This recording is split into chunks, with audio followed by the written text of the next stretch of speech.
So please, let's just all put our hands together as I invite, of course, the son to Madam Catherine, ladies and gentlemen, Mr. Martin Kasavuli. Let's appreciate him as he comes forth, ladies and gentlemen. We can do better, we can do better, we can do better, we can do better. Thank you, sir. Good afternoon. Thank you very much. Walinipatia nisome hii, mimi nilikuja na yangu. Oh, they sent you. Good luck. Good afternoon, all. Now, look at this one. You don't have a suit. My mother is very clear about dressing properly. Okay. So, I have my trusted helpers.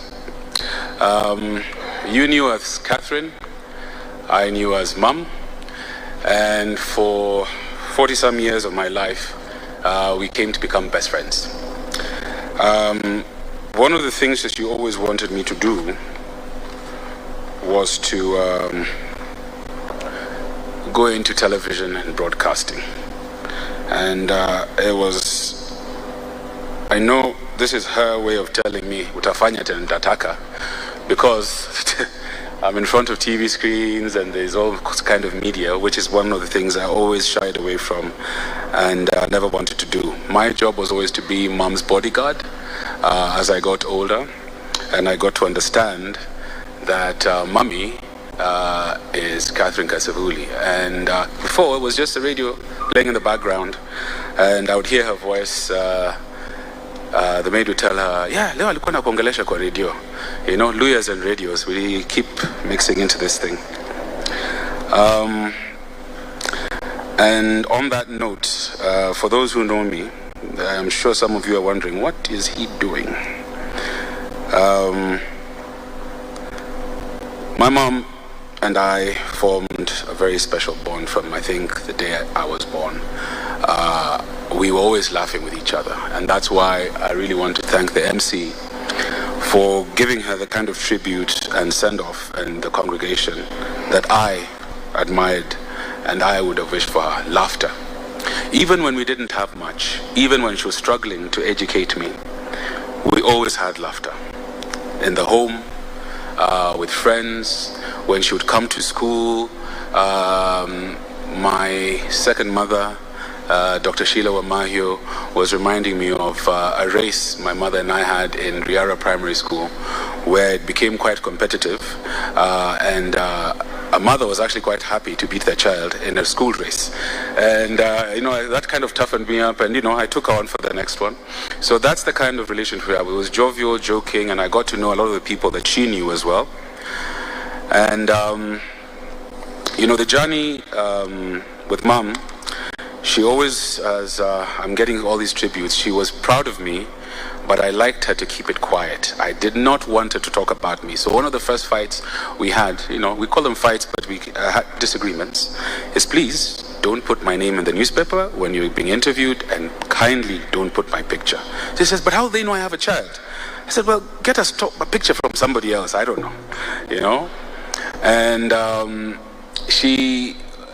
as much as she wanted me to follow in her footsteps, the reason why I got scared is because the shoes to fill were too huge and they were daunting for me. And I was like, I can never be as good as you in what you do. So I went and I did law, and then somehow she had her way and found me in Radio Africa doing commercial advertising. Then I went into advertising proper for 15 years. And then recently, when she really got unwell and I'd started a new job, I visited her in the hospital. She says, Mom, Martin, what are you doing now? I said, well, I'm in security. She said, hey, things are that bad. Umekuwa watchman. I said, no, Mom, I'm in virtual security. And actually, you know, we're doing quite good things. He said, oh, so, okay, that brown coat is not your kabuti. I said, no, it's cold outside. So anyway, so that was our relationship. She was very prayerful. She took care of me, she educated me, she made me laugh, she played with the neighborhood kids, and they used to say, you have the coolest mom out there. She would come and play shake with us. She introduced me to people whom I didn't know I should have been in reverence of, I just thought, mom's friends. Then I started seeing mom's friends on TV. I'm like, oh, okay. Then mom's friends are doing this. And then I started, coming into it. But she was always humble. There wasn't an air about her. And one of the things that she really tried to instill me was humility. And on the part of humility, I am very humbled by Kenya. You really have taken care of your daughter. You really have taken care of your friend, your colleague. At the time that the news came out, mom didn't know she had cancer. So my job was to steal her phone. And mom likes to go into YouTube, watch something religious, something entertaining. And actually the last thing that I remember showing her on YouTube was, Samir, you're ruining the car. You're going to ruin the car. The rally one where the guy is going. And she was laughing, and that's what she wanted. And we got to spend a bit of time. Some of it was difficult on the bad days. And on that, I just want to encourage, I'm not going to say Kenyans, I actually want to speak to sons and men out there. Please take an active role in the women in your lives as far as cancer screening is concerned. Okay? Gentlemen, please. If you're a son, start understanding what the signs are and how often regular checkups are important, and also about treatment. It shouldn't, she's my mom, so of course I'm there to take care of her, feed her, but also having the knowledge and taking early steps is very key and crucial. So I just want to encourage you all, if there's a legacy that I would like mom to leave, other than her profession and everything else she's done, is just to get men to take an active role in women as far as cancer is concerned. Please, gentlemen, step up to the plate. It is our time. To the honored guests and dignitaries, I cannot say thank you enough. To CS Ababu, I was very nervous when that picture was about to go out, and you gave me the opportunity. And one of the things that I can't remember who it was said, son, either allow us to help your mother or get out of the way. And I said, okay. So they said, this is what we need to do. And I realized I was still being my mom's bodyguard, being very protective. I didn't want, to take away her privacy, because many of you have little bits. Trust me, the only person who knows the full story is here. And I'll tell you this, she was the most humble of people, most conservative, beauty and glamour aside. Speaking of beauty, ladies, on Instagram, a shop is starting where I'm going to be selling mom's beauty secrets. It's starting at $19.99 plus VAT. So, Munione, if you want the real one, I can also sell that to you. Yeah. Even as cancer robbed her of her health, that smile. My son, you're here. I'm like, yes, mom, I've come from work. Okay, where were you? What did you do? She always wanted to know what I was doing. She loved me telling her stories about the news. And I was like, hang on, weren't you just on? Okay, that's mom. And she prayed and she said thank you when I updated her of how Kenyans had been kind in supporting her, and with a blood drive, with the well wishes and the prayers. And I'll tell you this, there was a day things were so bad. I got so many WhatsApp praying for mom. The next day she was good.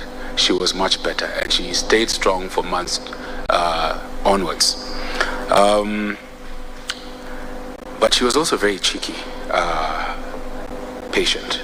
Very, very cheeky. The nurses are there. I'm about to excuse myself because they want to give her medicine. And then she's looking at one of the nurses and she's like...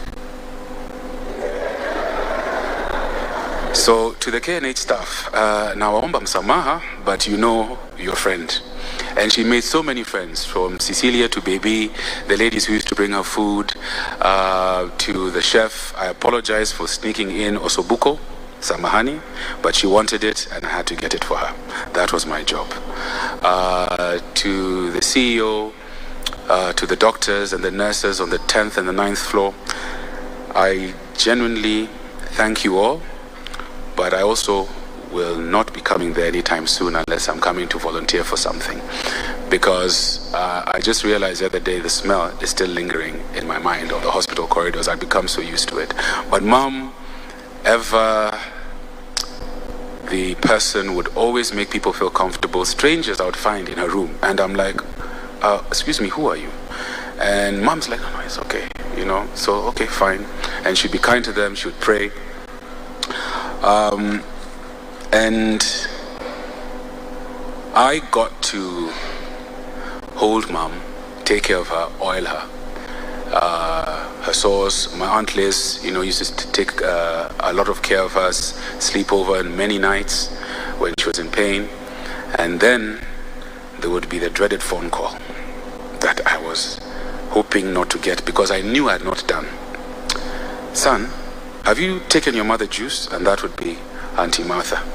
And then I would have to give reports, and I can't lie because I don't know if she's in the hospital, so if I don't tell the truth she will know. So I would just say, no, I didn't go. She says, okay, but make sure you did. And she was very supportive. And that's what Mom is. I mean, there's both sides of the divide of the political aisle. You never knew which side she stood for. You never heard her in any way, shape or form wearing a color to represent one side or another. And I really truly thank her for that, because it also made her trustworthy when she told you something. You know, you didn't doubt her motivations, you didn't doubt her motives. She was just about delivering the truth. And I'm going to try and do a small little tribute to Mom, and kindly just indulge me. Good afternoon, this is... Come on, try one more time. Good afternoon, this is... with the lunchtime news.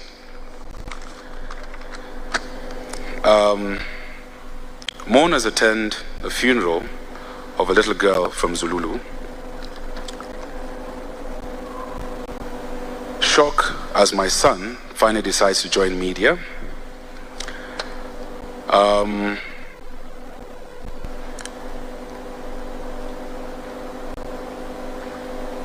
I can't do it. I really can't. That would be her final bulletin. And I've rehearsed this for the past few months, and at the risk of breaking down, I will cut that short. I just want to say I love you all. Thank you very much. God bless you, and to my family. Dude, I'm not falling. Chill. To my grandmother, you know, my mom was her favorite, and when my grandfather passed, my grandmother became my girlfriend. Now, her best friend has passed, so I hope to be her best friend, and we're going to stand together. And I just want to tell her that she shouldn't be sad.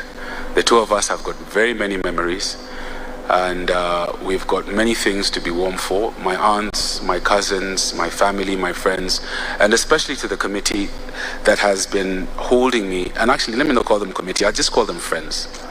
I've had a lot of good friends who, since Mom fell sick, have held me, and then those who have stepped up during these very trying times, kindly just give them a round of applause, because and I told them this the other day, when somebody donates their time, not their wealth, but their time to support you, there is nobody who can give you anything better. And for that, I say thank you. God bless Mom, and to the church, asanteni. This, I'd been out of the country for a while, so this is the first time I'm coming back in a long time. But Mom and I used to fellowship here fairly often, and it's bittersweet, but I thank God, and His ways are perfect, and I'll say thank you again. Asante.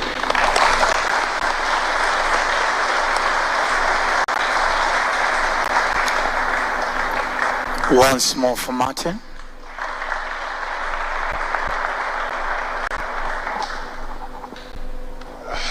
I forgot one thing, and this is actually a very personal one.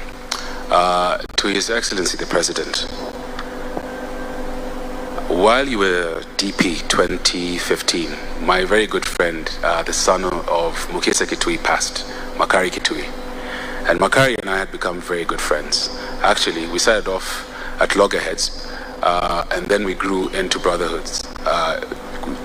It was quite good. And on that day,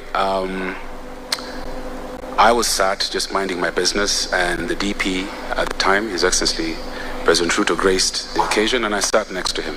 And he consoled me. One thing I noticed about the president is he read every page of the program. And he was asking me questions that I should have known, considering I designed the program. I printed it. I was like, answering him back. And there's been a lot of speculations in media and rumors, and I do not wish to speak on behalf of the president. All I want to say is thank you very much, and God bless.